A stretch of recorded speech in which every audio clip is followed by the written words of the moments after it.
गुरु की प्यारी साथ संगत जी, आप सभी को प्यार भरी राधा स्वामी जी। आज हम आपको नामदान लेने के बाद जीवन की असली परीक्षा के बारे में बताएंगे। यह साखी को बड़े ही ध्यान और प्रेम से सुनना।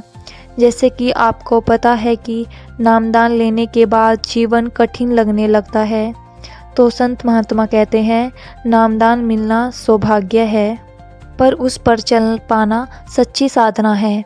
बहुत से लोग नामदान लेते समय सोचते हैं कि अब जीवन बदल जाएगा, दुख नहीं आएंगे, समस्याएं खत्म हो जाएगी, घर परिवार धन सब ठीक हो जाएगा।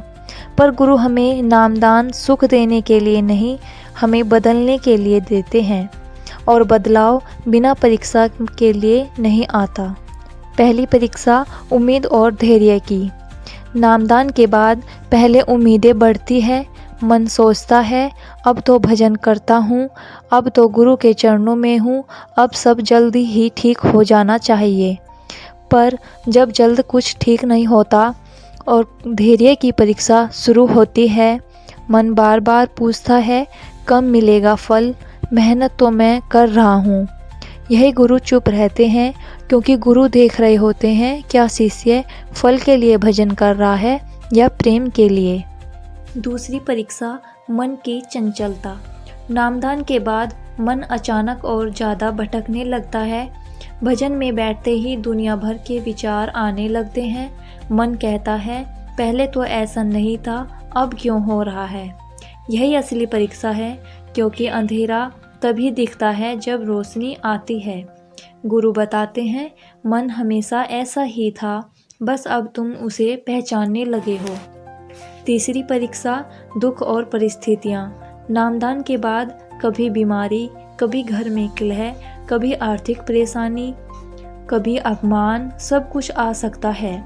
तब मन कहता है गुरु के पास आकर कभी दुख क्यों। पर सच्चाई यह है कि नामदान के बाद कर्म करते हैं, और कर्म करते समय तकलीफ होती है। यह दुख सजा नहीं, सफाई है। चौथी परीक्षा विश्वास। जब हालात लंबे समय तक नहीं बदलते, तब विश्वास डगमगाने लगता है। मन पूछता है क्या गुरु सुन रहे हैं, क्या मेरी अरदास पहुंच रही है। यही सबसे कठिन परीक्षा होती है, क्योंकि गुरु दिखाई नहीं देते पर साथ होते हैं। संत कहते हैं गुरु उस समय सबसे पास होते हैं जब हमें लगता है कि वे दूर है। पांचवी परीक्षा अहंकार। नामदान के साथ अहंकार भी चुप आ जाता है। मन कहता है मैं नामदानी हूँ, मैं सेवा करता हूँ, मैं सत्संग जाता हूँ। पर गुरु सिखाते हैं नामदान पद नहीं, जिम्मेदारी है। जितना झुकेगा उतना उठेगा। छठी परीक्षा नियमितता। भजन रोज करना आसान नहीं, कभी मन नहीं लगता, कभी समय नहीं मिलता, कभी थकान होती है। आठवीं परीक्षा इंतजार। गुरु तुरंत नहीं देते, वे सही समय पर देते हैं। इंतजार भी साधना है। इंतजार में ही अहंकार गलता है, विश्वास गहरता है। नामदान का असली फल धीरे धीरे शिष्य देखता है। दुख वही है, हालात वही हैं, लोग वही हैं, पर वह खुद बदल चुका होता है। अब वह टूटता नहीं, झुक जाता है। शिकायत नहीं करता, शुक्र करता है। यही नामदान का फल है। नामदान के बाद जीवन आसान नहीं होता, पर अर्थपूर्ण हो जाता है।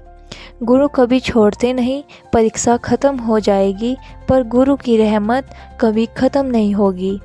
तो दोस्तों, आपको यह वीडियो अच्छी लगी हो तो लाइक ज़रूर करें, और ऐसी ही आध्यात्मिक साखी सुनने के लिए हमारे चैनल को सब्सक्राइब ज़रूर करें। राधा स्वामी जी।